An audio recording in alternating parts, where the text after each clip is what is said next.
ముద్రగడ పద్మనాభం గారి మరణం ఒక వ్యక్తి మరణం మాత్రమే కాదు. అది ఒక ఉద్యమ యోధుడి మరణం. ఒక ఉద్యమ యుగానికి ముగింపు. కొంతమంది నాయకులు పదవుల వల్ల గుర్తింపు పొందుతారు. మరికొందరు సంపద వల్ల పేరు ప్రఖ్యాతులు గడిస్తారు.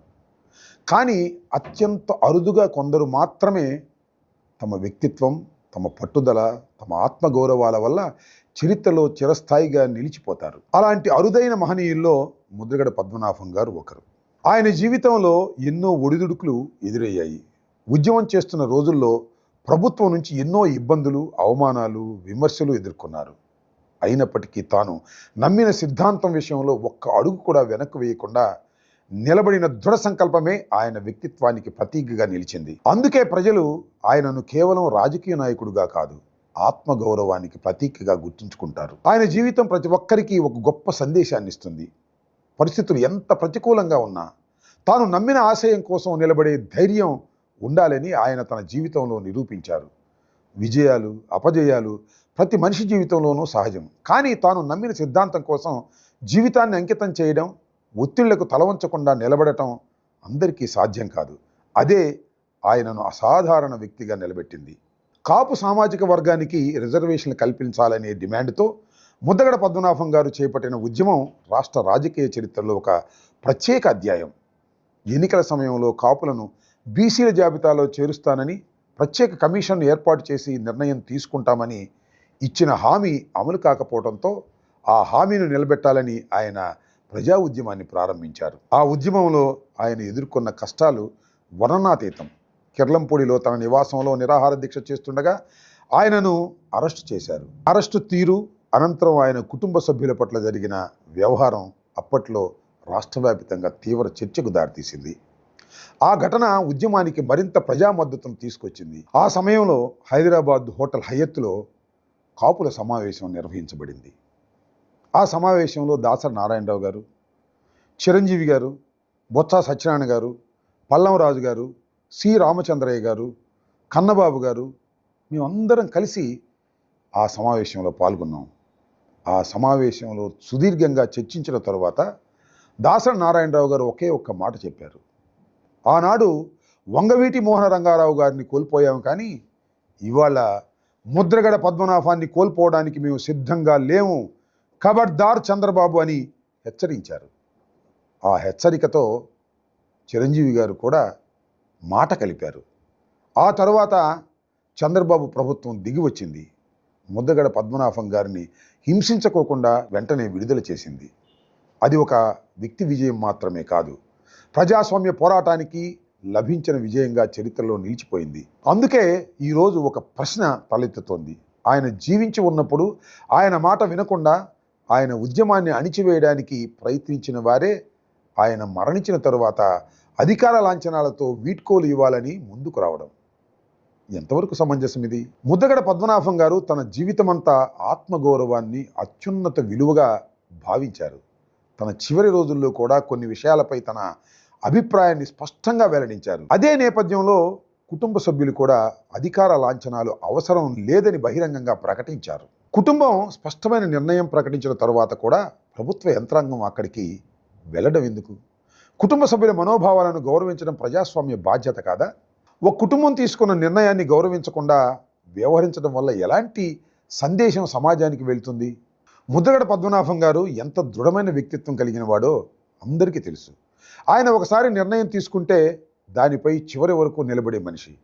అలాంటి వ్యక్తి జీవితాంతం పాటించిన విలువలను, ఆయన కుటుంబం వ్యక్తం చేసిన అభిప్రాయాన్ని గౌరవించాల్సిన బాధ్యత ప్రభుత్వానికి ఉంటుంది. ప్రభుత్వం ఈ వ్యవహారంపై ప్రజలకు సమాధానం చెప్పగలదా? ఎందుకంటే ప్రజల్లో తలెత్తిన అనుమానాలకు సమాధానం చెప్పాల్సిన బాధ్యత ప్రభుత్వానిదే.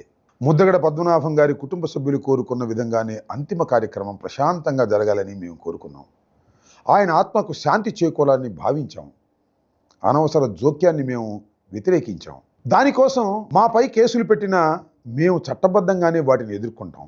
అంతేకాదు, చట్టాన్ని అతిక్రమిస్తూ ఎవరైనా వ్యవహరించి ఉంటే వారిపై చట్టపరమైన చర్యలు తీసుకునే హక్కు కూడా వినియోగిస్తాం. చట్టం అందరికీ సమానమే. అధికారంలో ఉన్నారని ఎవ్వరూ చట్టానికి అతీతులు కాలేరు. ముద్రగడ పద్మనాభం గారి జీవితం మనకు గొప్ప సందేశాన్ని అందించింది. పదవులు శాశ్వతం కాదు, అధికారం శాశ్వతం కాదు, సంపద కూడా శాశ్వతం కాదు.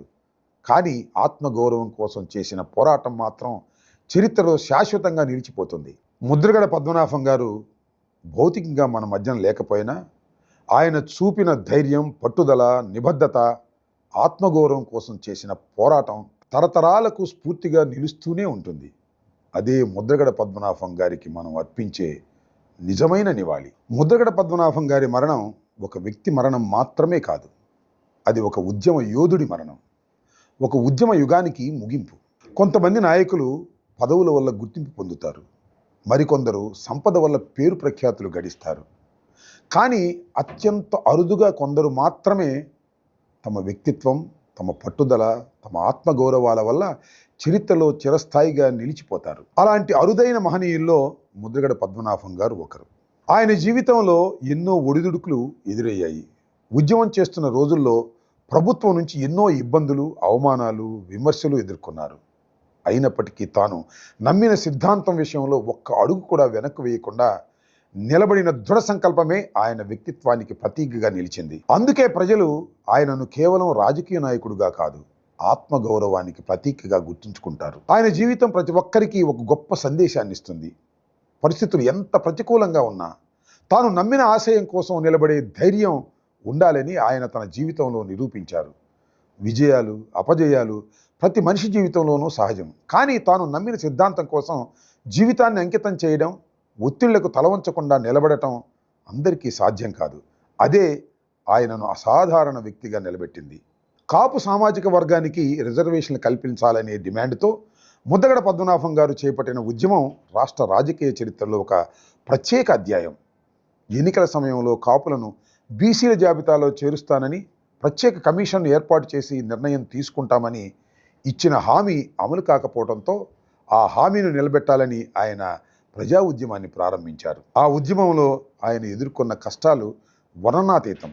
కిర్లంపూడిలో తన నివాసంలో నిరాహార దీక్ష చేస్తుండగా ఆయనను అరెస్టు చేశారు. అరెస్టు తీరు అనంతరం ఆయన కుటుంబ సభ్యుల పట్ల జరిగిన వ్యవహారం అప్పట్లో రాష్ట్రవ్యాప్తంగా తీవ్ర చర్చకు దారితీసింది. ఆ ఘటన ఉద్యమానికి మరింత ప్రజా మద్దతును తీసుకొచ్చింది. ఆ సమయంలో హైదరాబాద్ హోటల్ హయత్తులో కాపుల సమావేశం నిర్వహించబడింది.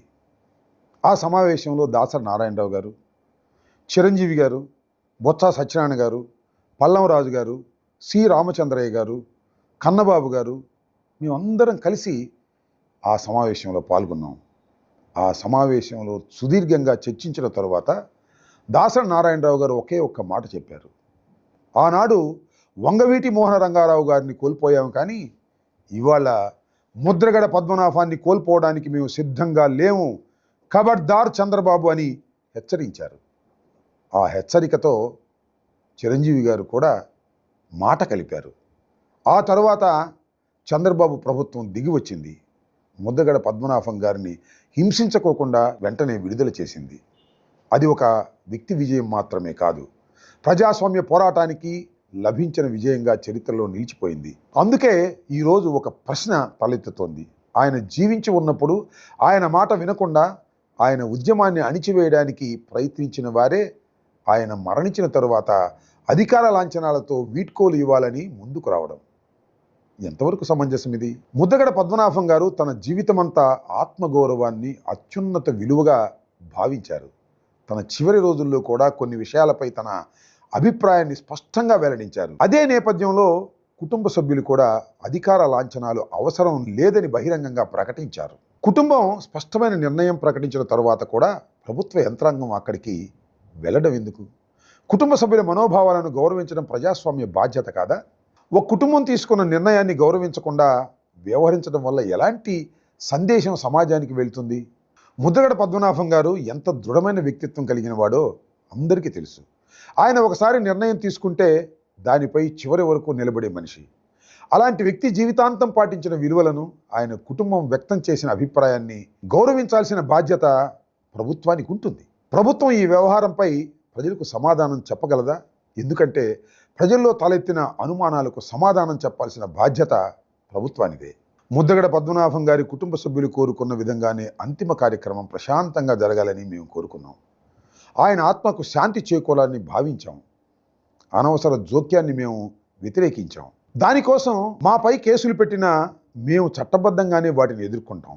అంతేకాదు, చట్టాన్ని అతిక్రమిస్తూ ఎవరైనా వ్యవహరించి ఉంటే వారిపై చట్టపరమైన చర్యలు తీసుకునే హక్కు కూడా వినియోగిస్తాం. చట్టం అందరికీ సమానమే. అధికారంలో ఉన్నారని ఎవ్వరూ చట్టానికి అతీతులు కాలేరు. ముద్రగడ పద్మనాభం గారి జీవితం మనకు గొప్ప సందేశాన్ని అందించింది. పదవులు శాశ్వతం కాదు, అధికారం శాశ్వతం కాదు, సంపద కూడా శాశ్వతం కాదు. కానీ ఆత్మగౌరవం కోసం చేసిన పోరాటం మాత్రం చరిత్రలో శాశ్వతంగా నిలిచిపోతుంది.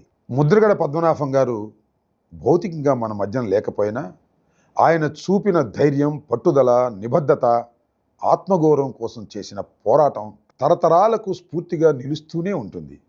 అదే ముద్రగడ పద్మనాభం గారికి మనం అర్పించే నిజమైన నివాళి.